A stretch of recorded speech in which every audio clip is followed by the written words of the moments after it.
Tanzania has a reputation for being one of the most peaceful nations in Africa.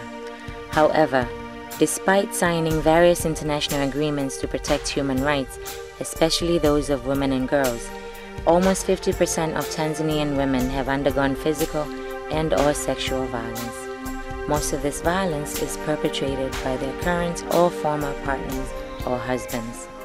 Organizations such as Hawa are diligently working to overturn the situation. Hawa stands for Haki za Wanawake, Swahili for women's rights.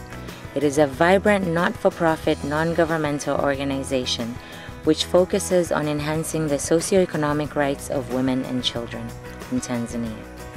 Hawa's vision is to have an all-inclusive society committed to fully supporting children and women to maximize their potential, as well as improve their socio-economic and citizenry rights. Hawa's mission is to create an enabling environment that fully engages and inspires children, as well as women, to rise beyond their circumstances.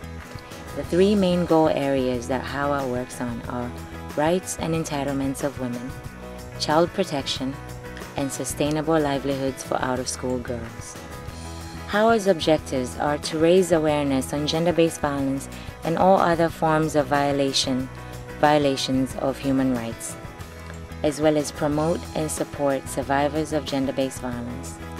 It partners with governmental as well as other non-governmental organizations and lobbies and advocates for formal and informal education and opportunities for survivors of violence. Currently, Hawa has three main projects. The first project is Dada Jijue, Swahili for Sister Unleash Your Potential.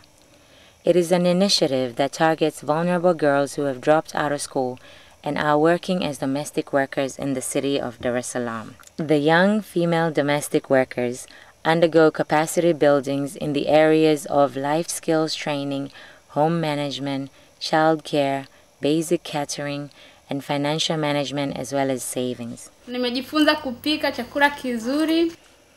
Dada Jijue works on improving working conditions of domestic workers and enhancing their socioeconomic growth by taking into recognition that it is also a form of employment.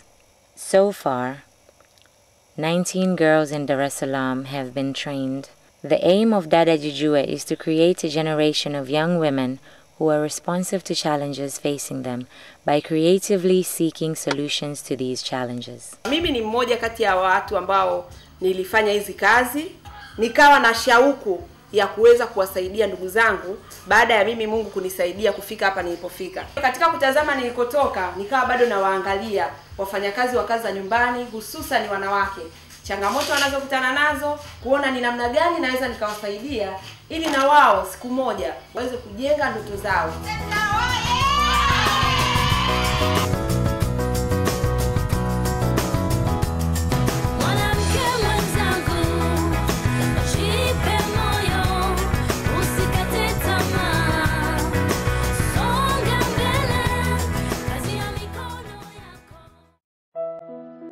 Hawa's second project is Okoa Mtoto, Swahili for Save a Child. This project targets children who have been sexually and/or physically abused. By working with community members, Okoa Mtoto has been able to identify as well as expose several perpetrators of these gross violations of children's rights. One such case was of a young girl who had been repeatedly sexually abused from a tender age. Mimi niko hapa nataka kuolewa ili tufanye kimapenzi. Uko unakunywa pombe? Ndio. Pombe gani? Dadi. Uko unakunywa dadi? Na nini tena? Na gongo. Gongo nayo umekunywa? Ndio, na mirungi. Na mirungi unakula? Ndio. Muongo wewe, unajua hata kula mirungi wewe? Ndio. Unajua? Ndio. Inaliwaje? Afila kula na digiji. This girl is not alone. A study released by UNICEF in 2011 shows that 3 out of 10 Tanzanian girls have had at least one experience of sexual violence prior to age 18.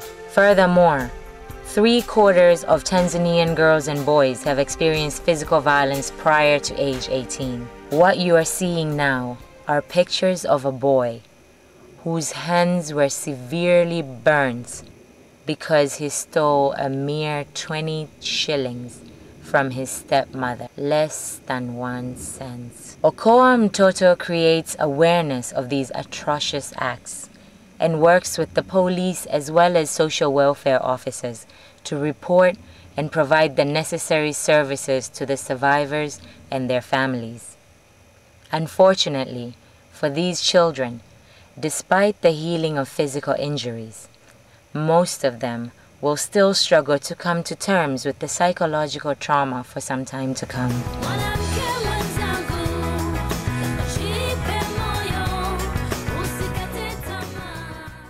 Haki ya Mama, Kiswahili for the Right of a Woman, is Hawa's third project. This venture targets women by engaging and challenging them to be at the forefront of the fight against gender-based violence.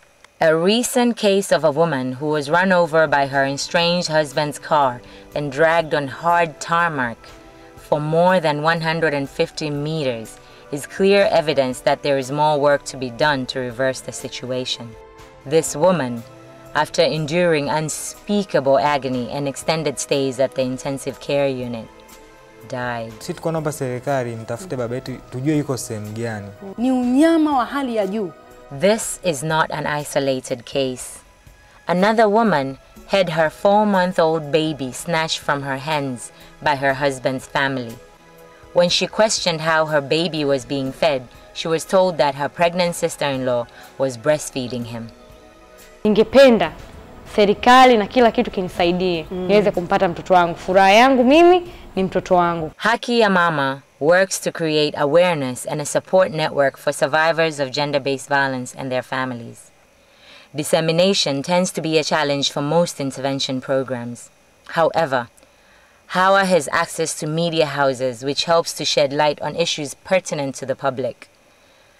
Wanawake Live, a weekly talk show aired in the East African region through East Africa Television and the rest of Africa through DSTV channel 127, helps highlight some of the most atrocious acts of violence. It is time to work towards a violence-free generation.